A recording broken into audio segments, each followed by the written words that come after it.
from the South, neither do I know what Chow Chow is. When I think about Chow Chow, all I think is I'm chowing something down my throat. Okay, so I ate this relish, and I found out that it's called Chow Chow. So I'm here today with Phyllis Haynes of Mariah's Relish. You just got to hear her story because she's going to be one of our 6 panelists that will be at the Courage to Elevate seminar on May 4th. So thank you for joining us today, Phyllis. Zef, it's my pleasure. I love talking about Chow Chow. I know, because the first time I heard about Chow Chow, I'm like, Chow Chow, I called it Relish, you know. And when I heard your story, when I saw you at one of the business networking events, and you were telling us a story about Chow Chow, and I'm like, oh, really? You call this Chow Chow? I call this Relish, you know? So maybe you can tell us a little bit about Chow Chow. How did that come about? Yeah. Chow Chow is nothing new. It's been around since the 1800s. People have, and cultures have been doing this for a while.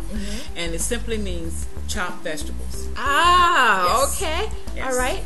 So is that the Southern Chow lingo Chow. for it? Yes, we grew up with Chow Chow. It's something that you make at the end of the summer when the garden is complete, but you have leftover vegetables, and you don't want to throw them away. I mean, waste was not something that was done. Absolutely. And the recipe was created to make use of the leftover vegetables, and there are many varieties.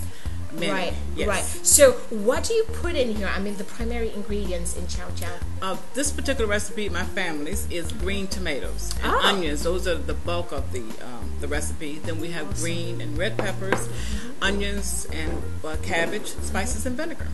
Yeah. So maybe you can tell me that story of how Mariah's Relish came to production. Sure. You know? Yeah. It was in 2002. My cousin and I were having our Thanksgiving dinner together, and after we had eaten our meal, the women were at the table, primarily. Always the women at the table. We didn't go to the football game. No. So we were sitting around, and we just started talking about the foods we ate and the best cooks. And we were talking to daughters and nieces, and so they were very intrigued about how maybe an Aunt Glennie made the best homemade ice cream or something like that. And it just light bulb, like, wow, maybe we should do a cookbook. Aha moment. Aha moment. Let's do a cookbook. Right. And that was the concept. Wow. My husband and I have a vegetable garden every year, and of course, being in Connecticut, we had green tomatoes left over. Wow. So I got the recipe, I made the Chow Chow, and I gave it out for presents during the holiday. And family members were excited because they had not had it in a while. You know, Mama used to make it, or someone, but it was kind of reintroducing it to the family. Right. My husband took jars to his co-workers, and from that, it's history. Awesome. Isn't it awesome, folks, like how, you know, little family recipes, you know, if thought out well, it becomes a business. It comes in a form of a jar that then goes into the shelves, you know, in stores. And, you know, I can't tell you enough, when you know, I got this relish, Chow Chow relish from Phyllis. Be Pacific, that's I right. know.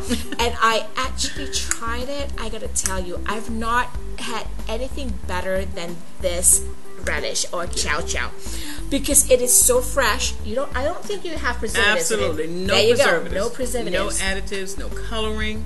We use fresh vegetables and the finest of spices. Oh my God! But you know what? As a small business owner, I know how hard it can be when you take your idea from here down to paper and then into a jar, and then you have to decide the packaging. You have to decide what kind of packaging you want. And I think I remember you saying this is a hot seal. Yes, it is. Hot seal versus cold seal. I mean, folks, that's a lot of stuff. But here's what I think, you know, many of us, like Phyllis and your family, you know, talking about how can we put family recipes, you know, onto paper and then brainstorm it with people who can help you take ideas, from the conception of ideas into this, and then it goes to the stores, right? So I'm really excited to actually have you come, join us at Courage to Elevate seminar on May 4th, and we're really looking forward, because I am sure many of you out there who are just like Phyllis and her family, have great family recipes that you want to share with the world, right?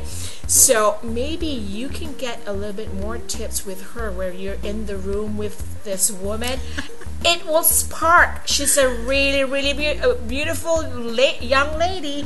So, she's got great tips for you. I mean, you just need to be there and meet her. And tell me about, I love their motto in a way. It says, it's not just a relish, it's a relationship. It truly is, isn't it? It really is. Just this past weekend, I was at an event, and I met so many women who had Chow Chow made in their family by someone dear to them, a mother or a grandmother or aunt. And by migrating to the north, they were not getting the Chow Chow. Aww. So when they saw Chow Chow, it was just an immediate connection. They say, oh my goodness, my grandmother used to make this. And then they'll taste it and say, oh, it's just like my grandmother's, and so they get excited. And because it feels so homemade. It's fresh. Absolutely. That was really my first experience with it. When I tasted the jar that you gave me, I was like, my husband was like, oh my God, I can just chow this down. And I was like, yeah, because I've not had a relish that didn't have too much vinegar, or the taste of preservative. And this is really awesome. I have to tell you, this is a great job. Well done. Thank you. So folks, we're really looking forward to meeting you at the trading seminar. I mean, Phyllis, we're looking forward to have you on the panel, because I know you have a lot to share. Yes. Right? I can cut this process in half for you. There you go. If you don't want any heartache, well, I'm not saying that you don't have any heartache, because there will be some. There will be some. Right? We're not going to lie to you, folks. There will be some. But if you want it that bad enough, Phyllis here could actually help you from getting stuck to the next threshold, and maybe, can give some ideas. Exactly. Right?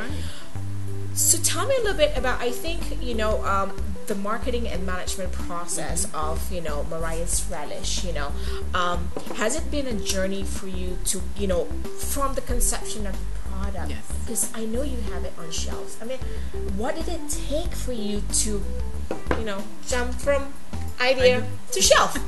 Perseverance, hard work, tears, sweat. It took the entire gamut to get there, because if you have something and you're passionate about it, doesn't mean it's going to be accepted by others as readily. So you have to be diligent. It was a lot of knocking on doors, passing out samples, attending events, just to get the product out there. And then to get it on a shelf, it takes another level of marketing, because that retailer will need to know if he can sell it in his stores. Because sometimes the customer is not there to taste it. There you go. And so they need to make sure it can sell. It has to be at a good price for them. All in all, it's about the bottom line for both. There you go. So folks, think about it. If you have a family recipe and you wanted to take it from idea to, the conception of the idea to shelf, this is a woman that could actually help you brainstorm and cut probably 6 to 12 months of your brainstorming and what you need to be doing next, because she's done it, and we all want to learn from people who have done it. So we're really excited to have her at our Courage to Elevate training seminar, because I know she's gonna bring us more relish jars too. And I know we're gonna have some jars at the training seminar. So folks, come on down, and we're gonna meet with Phyllis, and we're gonna talk to her. This is your opportunity for you to brainstorm with her. Talk to her personally. Maybe there's something that she missed talking in the panel, and you get a chance to meet her personally. Hey, I'll be there to help you. It's all about personal touch, folks, and building relationships. So thank you so much for joining us today, and I really can't wait for them, the audience, to try Mariah's Relish, Chow Chow Relish, so that you can chow it down too, like I did. So folks, thank you, and we're looking forward to seeing you at the Courage to Elevate seminar on May 4th at the Hampton Inn in West Haven, Connecticut. And Phyllis Haynes of Mariah's Relish will also be there. Thank you. Thank you, Zef. It was a pleasure to be here. Thank you.